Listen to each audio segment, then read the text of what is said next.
বাসায় মেহমান থাকলে রান্না বেশি হয়, খাওয়া হয় বেশি। আসলে সবার মধ্যে খেতেও ভালো লাগে। তাহলে আসসালামু আলাইকুম, কেমন আছেন সবাই? আশা করি যে যেখান থেকে দেখছেন সবাই অনেক ভালো আছেন। তাই তো রান্না বান্না করতেছি, মেহমান আসছে বাসায়। মেহমানকে আপনারা তো জানেনই, অনেকেই জানেন। আমার ননাস আর আপা আসছে, আপার হাজবেন্ড আসছে। তো এখানে রান্না বান্না করতেছি বলতে মুরগির মাংস রান্না করতেছি। আর এই যে কলির শাক, এগুলো হচ্ছে কলির শাক। কলির শাক ভাজি করব। আর এই কলির শাকটা তো খেতে অনেক মজা, যারা যারা চিনেন আর কি। আর এখানে হচ্ছে পাঙ্গাস মাছ, পাঙ্গাস মাছ ভুনা করব। আমার কাছে পাঙ্গাস মাছ ভুনাটা খেতে অনেক ভালো লাগে। তো এখন এগুলো সব রেডি করে নিলাম। আর এখানে মুরগির মাংস হয়ে গেছে, মুরগির মাংসটা আমি নামিয়ে নিব।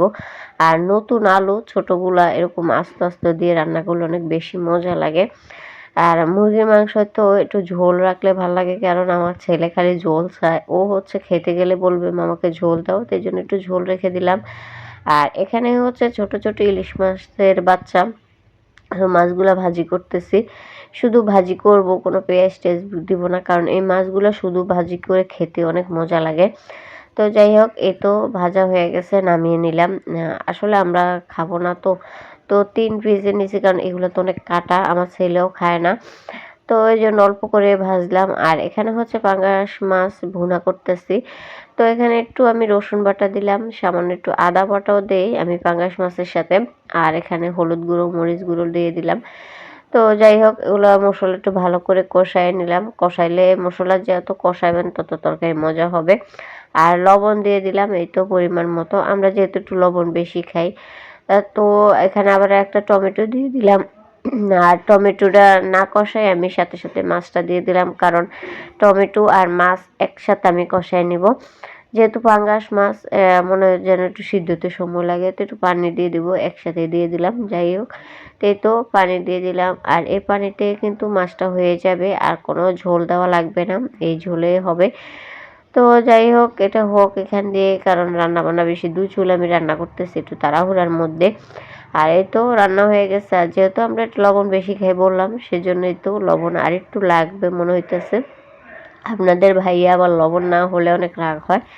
তো যাই হোক, পাঙ্গাস মাছ ভুনা কিন্তু হয়ে গেছে, আমি এখন এটাকে তুলে নিব। আর যে কোনো মাছ ভুনা করলে নিচ দিয়ে যখন পোড়া পোড়া লাগে তখন খেতে অনেক মজা লাগে বেশি। তো যাই হোক, এই তো আরেক চুলায় যে আমি ভাত বসাইছি, ভাতও কিন্তু হয়ে গেছে। এখন ভাতের মার গেলে ফেলবো আমি। ভাত কিন্তু এই ভাত হতে একটু সময় লাগে।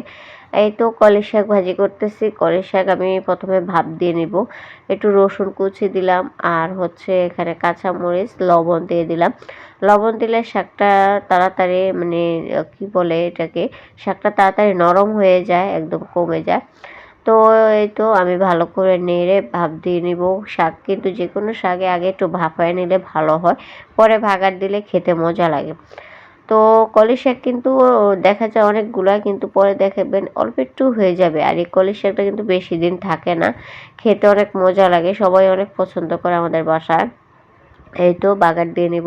আমি কিন্তু বাগারের সাথে একটু রসুন কুচি দিয়ে দিলাম, রসুন কুচির অবশ্য, রসুনটাকে আমি একটু থেতো করে দিছি। দিয়ে আমি হচ্ছে কিছুটা শাকের সাথে দিলাম ভাপের সাথে, আর এখানে কিছুটা বাগার দেওয়ার সাথে দিলাম। তো এই তো যাই হোক, বাগার দেওয়া হয়ে গেছে। তো ভালো করে নেড়ে দিতেছি, কারণ বাগারের মধ্যে কিন্তু মজা হয় বেশি শাকটা। আর আমরা কিন্তু এই শাকটা শুকনো মরিচ দিয়ে খাই, পরবর্তীতে শুকনো মরিচ ভেজে নিব। তো যাই হোক, ভিডিওটা কেমন লাগলো সবাই অবশ্যই কমেন্ট করে জানাবেন। আর সবাই আমাদের পাশে থাকবেন, ভালোবাসা দিয়ে যাবেন। সবাই ভালো থাকবেন, আল্লাহ হাফেজ।